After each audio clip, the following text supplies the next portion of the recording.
Welcome back, gentlemen. Making a video back to back, just getting back into the motion, guys, and we're on the way to work. We did a successful pull day yesterday. Feeling that soreness, we made sure that we got that full stretch and got in our steps. Got in a lot of steps yesterday. So, trying to push hard in the last few weeks and get to our desired body weight, and we're gonna start kicking it off really soon because I have goals for by the end of the year. I have certain milestones I want to hit. So uh, if we keep everything going as the way it's going, we should be able to hit them. We just got to double down on some of our non-negotiables.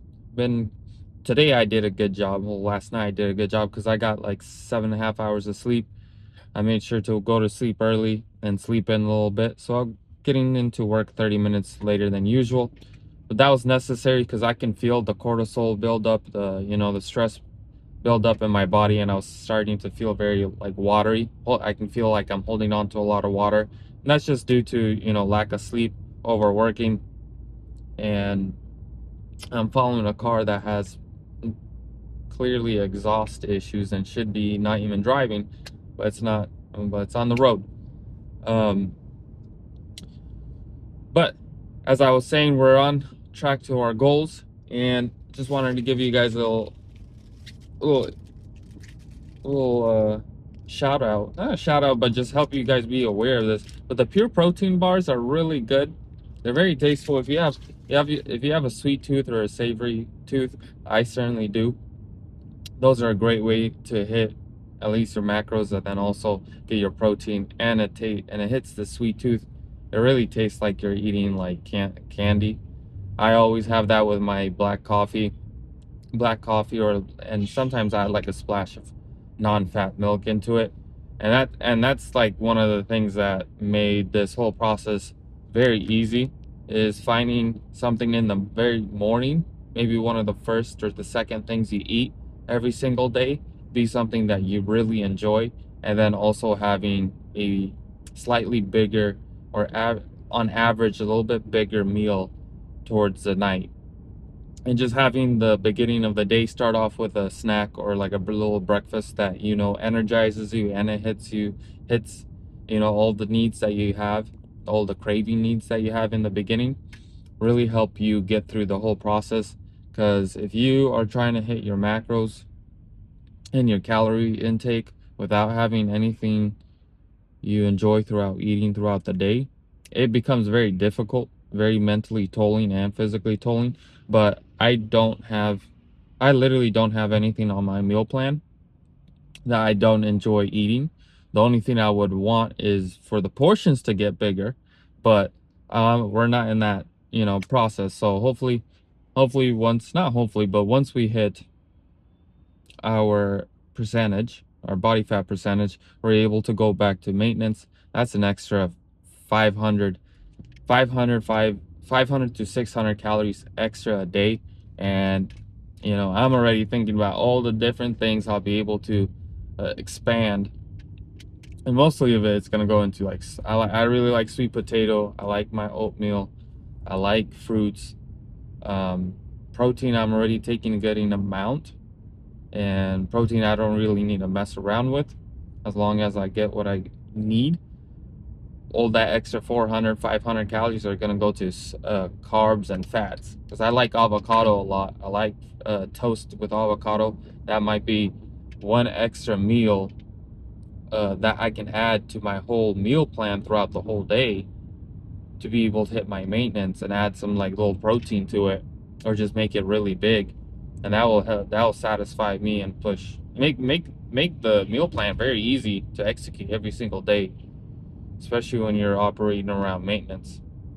But going through a long cut, a moderate cut, where you're in a 500 calorie deficit for more than 6 months, that you know that tests you. That tests you how much you really want it. At the end of the day, you want it or not. And I just made a decision in my life. Hey, I'm gonna do it. I want it. Because I remember when I began, interesting enough, I was like, I just want to get to 15. And then there was just a thought in my brain. It was like, no, you going down to 11.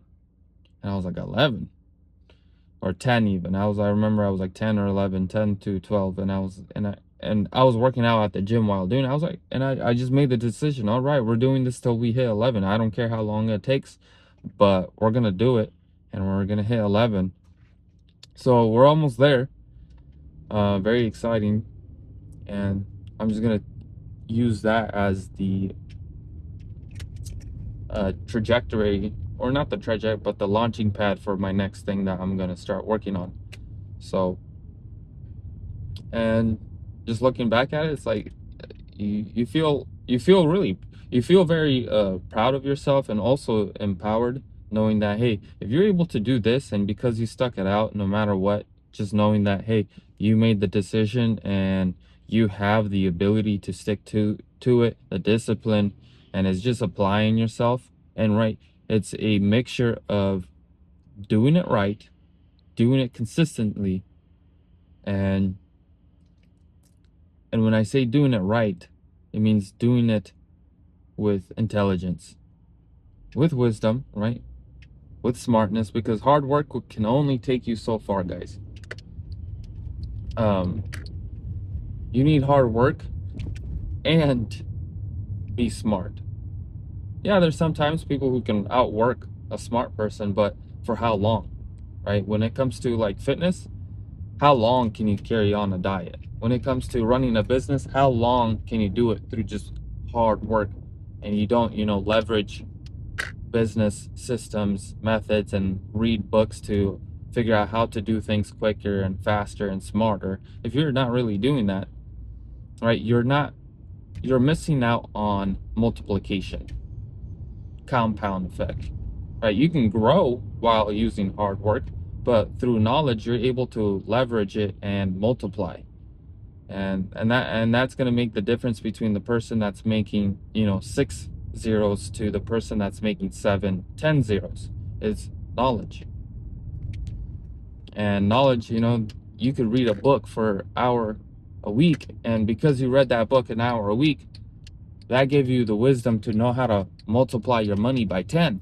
So it's very much worth it. Because do you think if you were just raw hard work is going to multiply anything by 10? Very unlikely.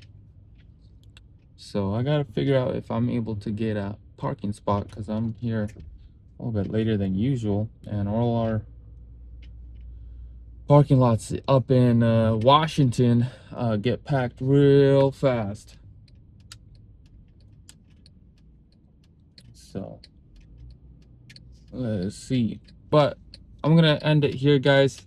Always remember, just take action, be intentional, live a life with intention, understand what is the goal of your life, what do you desire, what do you like, what do you dislike, and stick to it.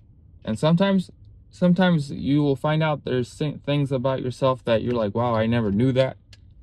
And